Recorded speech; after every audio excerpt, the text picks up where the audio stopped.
ہمیشہ سچ کا ساتھ دیں، سچ بولیں، سچ کا ساتھ دیں، وعدہ کریں، وعدے کو پورا کریں، وعدہ خلافی نہ کریں، ہمارے زبان سے، ہماری قول سے، ہمارے فعل سے ہمارے کسی دوسرے بھائی کو کسی قسم کا کوئی نقصان نہ پہنچے۔ ہم اپنے آپ کو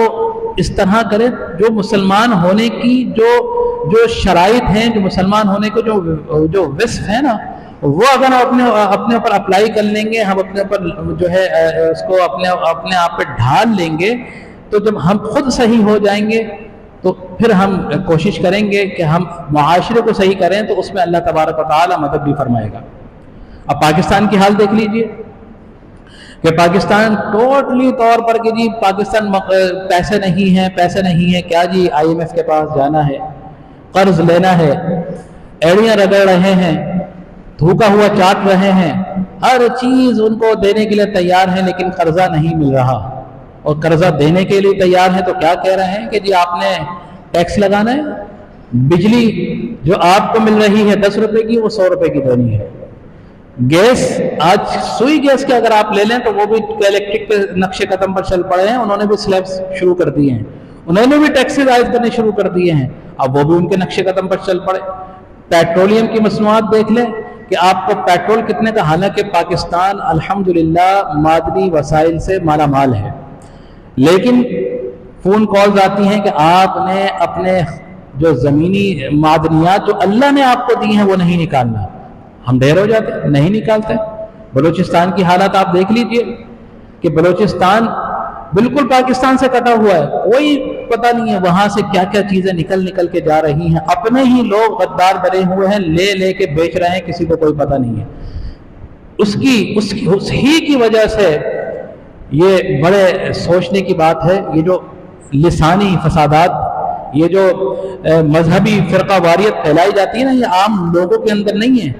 آپ کے اندر ہے کہ آپ کسی کو گالی دیتے ہیں؟ ہم نہیں دیتے، ان کے اندر ہے، ان کے اندر کوئی گالی نہیں دے گا، لیکن کہاں سے یہ بویا جاتا ہے کہ جی اس طرح کرو، سوشل میڈیا پہ کوئی ویڈیو اپلوڈ کر دی، کوئی ایسا ہے کہ جی کسی دوسرے مکتب فکر کے لوگوں میں جو ہے پیش آ جائے، وہ آپس میں لڑ پڑے۔ تو یہ باقاعدہ طور پر انٹرنیشنل سازشوں کے تحت یہ پری پلان طریقے سے ڈالا جاتا ہے تاکہ پاکستان میں کبھی لسانی بنیاد پر جو ہے امن نہ آئے، نہ ہی فرقہ واریت، نہ مذہبی طور پر امن ہے، کیونکہ امن آ گیا تو پھر ہماری نگاہیں مرکوز ہوں گی دوسری چیزوں پر۔ ابھی تو ہم آپس میں کتم کتا ہے، ہم آپس سے نکلیں گے باہر تو دوسری طرف سامنے کی طرف دیکھیں گے، اور یہ جو حکمران ہیں، یہ جو ہمارے لیڈران ہیں، یہ چاہتے ہی نہیں ہیں کہ عوام اپنے مسائل سے ہٹے اور دوسروں کی طرف دیکھیں، کیونکہ میں اگر آپ کی طرف جب ہی دیکھوں گا کہ جب اپنے مسائل سے ہٹوں گا، اور میں آپ کو دیکھوں گا تو پھر آپ کے عیب مجھے نظر آئیں گے، ابھی تو عیب ہی نظر نہیں آ رہے۔ تو یہ باقاعدہ طور پر جس میں ہمارے حکمران بھی ملوث ہیں، ملے ہوئے ہیں، اور وہ کسی قسم کے بھی حکمران، آپ ہر جو ہے اس میں سمجھ سکتے ہیں کہ کون کون حاکم بنا ہوا ہے اس وقت، وہ نہیں کہ جو ظاہری کرسی پہ بیٹھے ہیں، وہ لوگ بھی جو پوشیدہ ہیں، وہ تمام کے تمام آپ پر حکومت کر رہے ہیں۔ اب ہم نکل پڑے ہیں اغیار کے کہنے پر، انہوں نے کہا کہ جی ٹیکس لگانا ہے بجلی پہ، ہم لگا رہے ہیں، روز خودکشیاں ہو رہی ہیں، بجلی کے لاکھ 2 لاکھ 50 ہزار بل آ رہے ہیں، ہمیں سکت ہی نہیں ہے بھرنے کی، گیس کے بل آ رہے ہیں نہیں بھر پا رہے، کیا ہے آپس میں لڑائیاں ہو رہی ہیں۔ ایسے کئی معاملات، ایسے کئی واقعات رونما ہو رہے ہیں کہ جو ماں نے باپ نے اپنے بچوں کو زہر دیا، آپس میں جو ہے مر گئے، خودکشی کر لی، کیسے ایسے واقعات رونما ہو رہے ہیں۔ لیکن کیوں ہو رہے ہیں؟ اس لیے کہ ہم اغیار کے کہنوں پر چل نکلے ہیں، حالانکہ اللہ تبارک و تعالی ارشاد فرما رہا ہے کہ اے مومنو، تمہارا یہ وطیرہ نہیں ہے، بل اللہ مولاکم وہو خیر الناصرین، تمہارا تو مددگار اللہ تبارک و تعالی ہے، بل اللہ مولاکم، بہترین مددگار، تمہارا مدد کرنے والا کون ہے؟ اللہ تبارک و تعالی ہے، وہو خیر الناصرین، اور وہ کون ہے؟ وہ بہترین مدد فرمانے والا ہے، بہترین مدد فرمانے والا ہے۔ کہ ہمارا بھروسہ ہے اللہ تبارک و تعالی پر؟ نہیں ہے، صرف زبانی طور پر ہے، زبانی طور پر۔ آج لے لیجئے، آپ لکھ کر لے لیجئے اور اپنے دل میں سے دیکھیے کہ جب بھی کوئی کام ہم نے اگر کرنا ہو، کسی سامنے والے نے ہم سے کوئی کام کرانے کی کوئی بات کرنی ہو، تو ہم کیا کہتے ہیں؟ انشاءاللہ، ایسا ہے نا، انشاءاللہ۔ حالانکہ انشاءاللہ کا لفظ حضرت اسماعیل علیہ السلام نے جب کہا تھا کہ جب آپ کو قربانی کے لیے اللہ تبارک و تعالیٰ کی راہ میں پیش کیا جا رہا تھا تو حضرت اسماعیل علیہ السلام نے کہا کہ انشاءاللہ اگر اللہ چاہے گا تو میں اپنی قربانی پیش کروں گا، اور انہوں نے پیش کی۔ لیکن آج کا مسلمان انشاءاللہ جب کہتا ہے تو سامنے والا سن کر یہ سمجھ جاتا ہے کہ اس کے کام کرنے کی نیت نہیں ہے۔ انشاءاللہ کر دیں گے، لیکن نہیں کرتے۔ اپنے دل میں بھی ہوتی کہ یار انشاءاللہ کہہ دو، بعد میں کرنا نہ کرنا۔ تو آپ خود دیکھ لیجیے آپ کا قول کیا ہے، آپ کا فعل کیا ہے، پھر آپ کہتے ہیں کہ اللہ کی مدد ہو۔ تو ہم انفرادی طور پر بھی پریشان ہیں اور اجتماعی طور پر بھی پریشان ہیں۔ انفرادی طور پر اگر آپ اپنے آپ کو صحیح کریں گے تو اجتماعی طور پر اللہ تبارک و تعالیٰ آپ کو ٹھیک کرے گا، کیونکہ بل اللہ مولاکم وہو خیر الناصرین، اللہ تبارک و تعالیٰ بہترین مددگار ہے۔ اللہ پہ بھروسہ تو کیجیے، بھروسہ نہیں ہے۔ اسی طرح اب مثال کے طور پر تمثیلاً اللہ تعالیٰ تبارک و تعالیٰ فرماتا ہے نا، کیونکہ واقعات قرآن پاک میں زیادہ تر واقعات کا ذکر ہے، کیونکہ مسلمانوں کی تربیت کے لیے اس سے عبرت حاصل کریں، نصیحت حاصل کریں، لیکن ہم قرآن پڑھتے ہی نہیں ہیں۔ ہم تو صرف قرآن اس لیے پڑھتے ہیں کہ یار والد صاحب کی یا والدہ کی یا دادا کی یا دادی کی یا فلاں کسی کی رشتہ دار کی برسی آ رہی ہے، قرآن پاک پڑھ لیتے ہیں اور اس کو بخش دیتے ہیں ایصال ثواب کے لیے۔ یار صبح کے ٹائم اللہ تبارک و تعالیٰ نے فرمایا کہ فجر کے وقت بعد سورہ یاسین پڑھو تو پورا دن اچھا گزرے گا، ہم سورہ یاسین پڑھ لیتے ہیں۔ مغرب کے بعد سورہ واقعہ پڑھ لو تو کاروبار میں برکت ہوگی، ہم سورہ واقعہ پڑھ لیتے ہیں۔ ہم نے صرف قرآن پاک کو ثواب کی نیت سے پڑھنا شروع کر دیا ہے، صرف ثواب کی نیت سے۔ ارے قرآن آپ یہ سمجھیے کہ جو کتاب اللہ تبارک و تعالیٰ جس کو دیکھنے سے اتنا اجر فرما رہا ہے اور جس کو پڑھنے سے اتنا اجر فرما رہا ہے، تو خدا کی قسم جب آپ اس پر عمل کریں گے تو آپ کی زندگی بدلے گی نہیں بدلے گی۔ پڑھیے تو صحیح، نہیں کہتے کہ آپ ایک سے 12 روزانہ پڑھیے، ایک آیت کا ترجمہ پڑھیے، صرف ایک آیت کا ترجمہ پڑھیے، مفہوم پڑھیے، تفصیل کے ساتھ پڑھیے۔ نہیں بات سمجھ آ رہی تو اچھے علماء کرام کی صحبت حاصل کیجیے، یقین کریں آپ کی زندگی بدل جائے گی، پتہ بھی نہیں چلے گا آپ کو کس طرح وہ بل اللہ مولاکم وہو خیر الناصرین کہ بہترین مدد کرنے والا اللہ تبارک و تعالیٰ ہے، اس طرح آپ کی مدد فرمائے گا آپ کو پتہ نہیں چلے گا۔ پھر اللہ تبارک و تعالیٰ ارشاد فرما رہا ہے، جھنجھوڑ رہا ہے، سنلقی فی قلوب الذین کفروا الرعب بما اشرکوا باللہ ما لم ينزل به سلطانا۔ یہ سنلقی سین آتا ہے قریب زمانے کے لیے، سنلقی عن قریب ہم ڈال دیں گے، فی قلوب ان کے دلوں میں، الذین کن لوگوں کے، کفروا جنہوں نے کفر کیا، کیا ڈالے گا؟ الرعب رعب ڈال دے گا۔ سنلقی فی قلوب الذین کفروا الرعب کہ ان قریب اللہ تبارک و تعالیٰ ان کے دلوں میں رعب ڈال دے گا، بما اشرکوا باللہ اس سبب کہ انہوں نے شریک ٹھہرایا اللہ تبارک و تعالیٰ کے ساتھ، کس چیز کو؟ ما لم ينزل به سلطانا کہ جو اللہ تبارک و تعالیٰ نے جس کی دلیل نازل ہی نہیں فرمائی، انہوں نے اس چیز کو اللہ تبارک و تعالیٰ کے ساتھ شریک ٹھہرا دیا۔ ومأواہم النار اور کیا ہی برا ٹھکانہ ہے جہنم، وبئس مثوى الظالمین اور کیا برا ٹھکانہ ہے نا انصافیوں کا، یعنی جو ظلم کرنے والے ہیں ان کا ٹھکانہ کیا ہے؟ وبئس النار جہنم ٹھکانہ ہے، ان کا ٹھکانہ جہنم ہے۔ وبئس مثوى الظالمین اور کیا ہی برا ٹھکانہ ہے۔ تو یہاں اللہ تبارک و تعالیٰ فرما رہا ہے کہ تم میری مدد اگر مجھ پر بھروسہ کرو، میری مدد کے حصار میں آؤ تو آپ دیکھو گے کہ اللہ تبارک و تعالیٰ رعب کفار کے دلوں میں، ظالمین کے دلوں میں مسلمانوں کا رعب ڈال دے گا۔ اور اس کی مثال بے انتہا مقامات پر اللہ تبارک و تعالیٰ نے بیان بھی فرمائی اور ہوئی بھی، اور اس کا اظہار بھی فرمایا، کس طرح کہ وَلَقَدْ صَدَقَكُمُ اللَّهُ وَعْدَهُ إِذْ تَحُسُّونَهُم بِإِذْنِهِ۔ اب جنگ احد کا ذکر ہوا، اب یہ سورہ عمران اور خاص کر پچھلے 2 سے 3 رکوع سے سورہ غزوہ احد اور غزوہ بدر کا ذکر ہو رہا ہے۔ اس کی وجہ کیا ہے؟ کہ اس کی وجہ اللہ تبارک و تعالیٰ کے رسول کی ادنا سی حکم عدولی اور مسلمانوں کی بزدلی، اللہ کے رسول کی حکم عدولی اور مسلمانوں کی بزدلی۔ مسلمانوں کا کردار کیا ہے کہ اللہ کے رسول کی اطاعت کرنی ہے، حکم عدولی نہیں کرنی، اور مسلمانوں کا کردار یہ ہے کہ کبھی بزدلی نہیں دکھانی۔ مسلمان اگر بزدل ہوگا تو مسلمان نہیں ہے، بزدلی اور ایمان ایک دل میں نہیں رہ سکتا۔ مسلمان ہمیشہ جو ہے نڈر ہوتا ہے، کیا؟ اپنے دین کے معاملے میں، اپنے رب کے معاملے میں، اپنے رسول کے معاملے میں ہمیشہ نڈر رہتا ہے۔ اگر بزدلی دکھاؤ گے تو ایمان میں کمزوری ہے، اگر حکم عدولی کرو گے، اطاعت نہیں کرو گے تو ایمان میں کمی ہے، کمزوری ہے۔ اس کی مثال اللہ تبارک و تعالیٰ نے جنگ احد میں جب مسلمانوں کے ساتھ واقعات پیش آئے تو اس کا بتایا، وَلَقَدْ صَدَقَكُمُ اللَّهُ وَعْدَهُ إِذْ تَحُسُّونَهُم بِإِذْنِهِ، کہ اللہ تبارک و تعالیٰ نے اپنا وعدہ سچا کر دکھایا، إِذْ تَحُسُّونَهُم بِإِذْنِهِ، کہ جب تم کفار کو، قاتلوں کو قتل کر رہے تھے اللہ کے حکم سے، بِإِذْنِهِ، اللہ کے حکم سے، حَتَّى إِذَا فَشِلْتُمْ وَتَنَازَعْتُمْ فِي الْأَمْرِ، اور جب تم نے، یہاں تک کہ جب تم نے فشلتم، بزدلی دکھائی، وَتَنَازَعْتُمْ فِي الْأَمْرِ، اور جو اللہ کے رسول نے تمہیں حکم دیا تھا تم آپس میں اس حکم میں اختلاف میں پڑ گئے، وَعَصَيْتُمْ مِن بَعْدِ مَا أَرَاكُم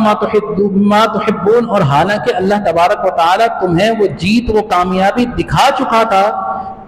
ما تحبون، کہ جس کو تم پسند کرتے تھے،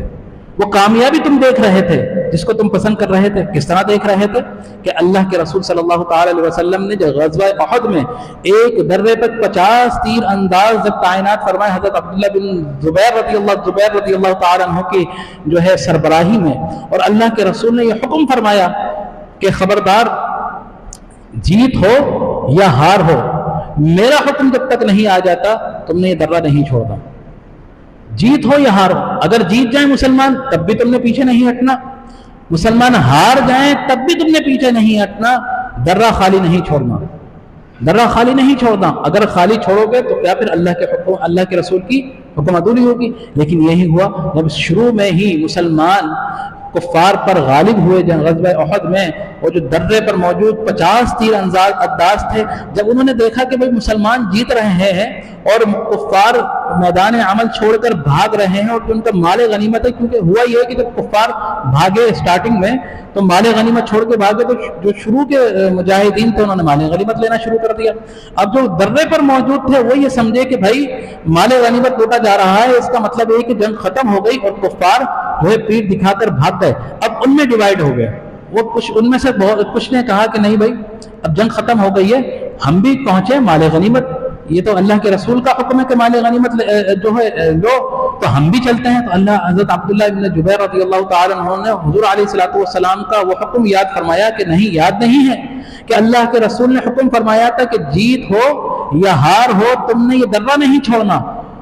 درہ نہیں خالی چھوڑنا یہ اللہ کی، کیونکہ ہم نے مال غنیمت نہیں دیکھنا، ہم نے دنیا نہیں دیکھنی، ہم نے اللہ کے رسول کا حکم دیکھنا ہے۔ کیونکہ اطیع اللہ و اطیع الرسول، اللہ کے رسول کی اطاعت اللہ کی اطاعت ہے، حکم اللہ کے رسول کا ہے کہ زبان سے نکل رہا ہے، لیکن اصل میں وہ حکم کس کا ہے؟ اللہ تبارک و تعالیٰ کا ہے، تو درہ نہیں چھوڑنا۔ لیکن ڈیوائیڈ ہوئے،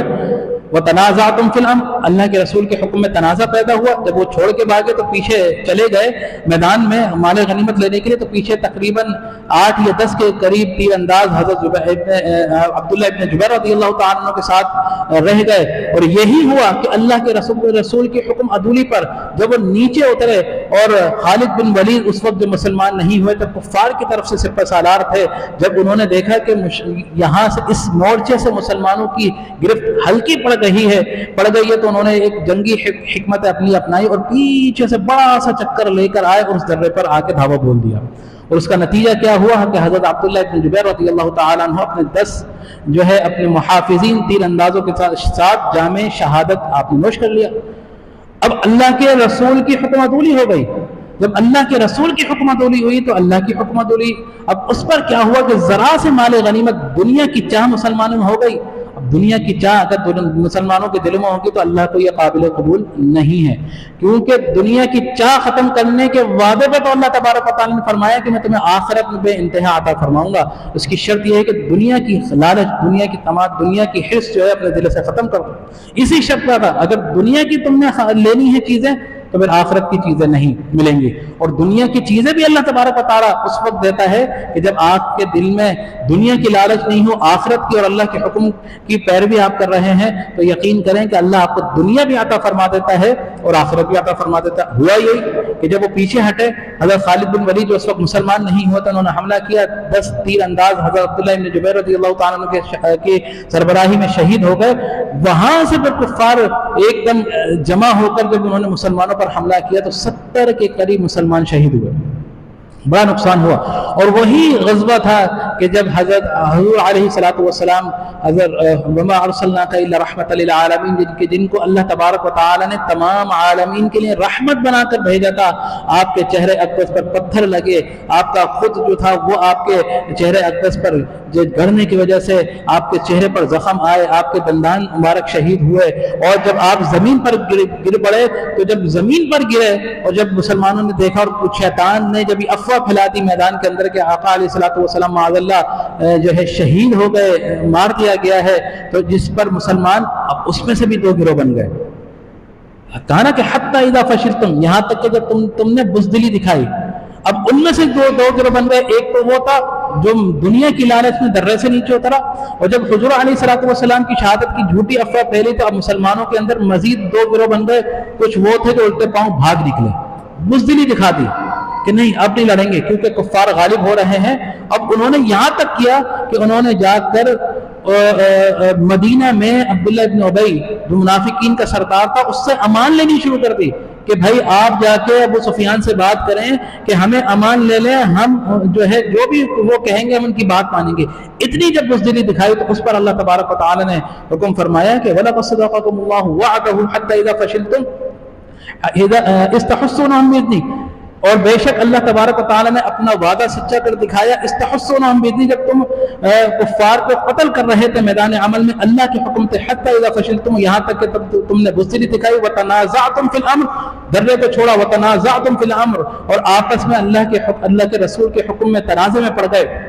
وعصیتم من بعد، یہاں تک کہ جب تم درے پہ تھے تو تم نے دیکھ لیا تھا کہ تم کامیاب ہو رہے ہو، اللہ نے دکھا دی تھی نا کہ کامیابی دکھا دی تھی، دیکھ بھی لی تھی کہ کامیاب ہو رہے ہو، ما راکم ما تحبون، اور اسی کامیابی کو تو تم پسند کرتے ہو کہ جو تم جیت ہے، مسلمان جو غلبہ حاصل کر رہے ہیں۔ منکم من یرید الدنیا، تم میں سے کچھ وہ ہیں کہ جنہوں نے دنیا کو طلب کیا، ومنکم من یرید الآخرہ، اور کچھ وہ ہیں کہ جنہوں نے آخرت کو طلب کیا، ثم صرفکم عنہم لیبتلیکم عنہم، اور اللہ نے کفار کی طرف تمہاری طرف سے کفار کے چہروں کو پھیر دیا، کفار کے چہروں کو پھیر دیا۔ وَلَقَدْ عَفَاكُمْ عَنْهُ، اور جو تم نے یہ حکم عدولی اللہ کے رسول کی تھی، جانے انجانے میں کی، تم نے توبہ بھی کی، تو اللہ تبارک و تعالی نے تمہیں معاف کر دیا، تمہیں معاف فرما دیا۔ جنہوں نے حکم عدولی کی تھی جن کی وجہ سے اتنا نقصان ہوا تو اللہ تبارک و تعالی نے معاف فرما دیا۔ وَاللَّهُ ذُو فَضْلٍ عَلَى الْمُؤْمِنِينَ، اللہ تبارک و تعالی مومنین پر بڑا فضل کرنے والا ہے، بڑا فضل فرمانے والا ہے۔ آپ دیکھ لیجئے کہ جب ابو سفیان کی سربراہی میں جنگ احد کے میدان سے جب دوبارہ حملے کرنے کے بعد جب کفار پلٹے ہیں تو جب وہ واپس جا رہے تھے تو ابو سفیان کے دل میں پھر خیال آیا کہ بھائی ہم نے مسلمانوں کو کافی تعداد میں مار دیا، ان کو بڑا جو ہے کمزور کر دیا ہے، اس سے اچھا موقع دوبارہ ہمارے ہاتھ نہیں لگے گا، تو لہٰذا ہم کیوں نہ دوبارہ پلٹیں اور مسلمانوں کو مکمل طور پر ختم کر دیں۔ تو جب وہ پلٹنے کے لیے اپنے آپ کو پلٹا رہا تھا، پلٹنے کی جب سوچ ہی رہا تھا تو اللہ کی طرف سے کفار کے دل میں مسلمانوں کی طرف کے لیے روب ڈال دیا گیا۔ جو کہا نا اللہ تبارک و تعالی نے کہ اللہ تبارک و تعالی سنلقی فی قلوب الذین کفروا الرعب، کہ اللہ تبارک و تعالی ان کے دلوں میں عن قریب روب ڈال دے گا مسلمانوں کے لیے۔ تو جب وہ پلٹنے کی خواہش کر رہا تھا اس سے پہلے کہ پلٹتا، تو اس کے دل میں عجیب سے ایک اللہ تبارک و تعالی نے مسلمانوں کے لیے روب ڈال دیا کہ نہیں اب نہیں پلٹو گا، ہو سکتا ہے مسلمان دوبارہ جو ہے ہم پہ حملہ کر دیں اور یہ کر دیں۔ تو اس اللہ کے روب ڈالنے کی وجہ سے ابو سفیان کی ہمت نہیں ہوئی کہ وہ دوبارہ پلٹتا، تو لہٰذا اللہ تبارک و تعالی نے اتنے بہترین انداز میں ایک تو یہ کہ کفار چاہے وہ یہود ہوں چاہے وہ نصارہ ہوں کوئی بھی ہوں، اگر ان کی پیروی کریں گے تو ہم اگر 2 ارب بھی ہوں گے تو اللہ تبارک و تعالیٰ کی مدد ہمارے شامل حال نہیں ہوگی۔ اگر ہم ان کی پیروی نہیں کریں گے، اپنے قول و فعل میں سچے رہیں گے، وعدوں میں وعیدوں میں سچ بولیں گے ہمیشہ، اور اللہ کی دامن کو اللہ کی رسی کو مضبوطی سے تھامیں گے، تو 313 بھی ہوں گے تو 1000 کے مقابلے میں اللہ تبارک و تعالیٰ فتح نصیب فرمائے گا۔ 313 بھی ہوں گے، اللہ تبارک و تعالیٰ فتح نصیب فرمائے گا۔ آج دیکھ لیں ہم اللہ کے رسول کے اللہ کے اس سے پیچھے ہیں، تو آج 1.5-2 ارب ہونے کے باوجود ہم جو ہے پستی کا شکار ہیں، ظلم کا شکار ہیں، لوگ ہمیں مار رہے ہیں، اپنے لوگ ہمیں مار رہے ہیں۔ تو لہٰذا آج کے درس سے ہم نے جو ہے بہت سی باتیں سیکھی۔ سب سے پہلے بزدلی، ایمان اور بزدلی ایک ساتھ قائم نہیں رہ سکتی۔ اپنے قول اور فعل کو سچا کریں، جو آپ کی جو بزدلی ہے وہ خود ہی آپ کے دل سے نکل جائے گی، اللہ مدد فرمائے گا۔ مسلمان کا یہ شیوہ نہیں ہے کہ مسلمان بزدل ہو. اور جب ہم دوبارہ سے اپنے غیرت کے ساتھ زندہ ہو گئے, نڈر ہو گئے, تو آپ دیکھیے گا کہ مسلمان کفار کتنی ہی بڑی تعداد میں کیوں نہ ہو, کبھی آپ کی طرف آنکھ اٹھا کر نہیں دیکھیں گے. بزدل ہیں تو آج اسرائیل فلسطین پر مظالم ڈھا رہا ہے, ہمارے سینے پر بیٹھ کر ہمیں بار بار ہمیں خنجر سے زخمی کر رہا ہے, لیکن ہمارے ہاتھ کوئی اس طرف ہے کوئی اس طرف ہے, ہم اپنے سینے سے خنجر نکالنے کے لیے تیار ہی نہیں ہیں. تو یہ بزدلی ہے. اگر مسلمان اکٹھے ہو گئے تو یہ 6 لاکھ یہودی, دنیا کتنے 6 لاکھ یہودی, 1 ارب مسلمان اگر یکجا ہو جائیں تو 6 لاکھ کی جگہ اگر ہم 10,000 بھی ہونا تو ان 6 لاکھ یہودیوں کو ہم نیست و نابود فرمائیں گے. لیکن اتحاد, اتفاق, محبت اور سب سے بڑھ کر اللہ و رسول کی اطاعت, یہ اللہ تبارک و تعالیٰ چاہتا ہے. تو اللہ تبارک و تعالیٰ سے دعا ہے کہ اللہ تبارک و تعالیٰ جو کچھ بھی پڑھا سنا اس پر عمل کرنے کی توفیق عطا فرمائے. آمین. وآخر دعوانا الحمدللہ رب العالمین.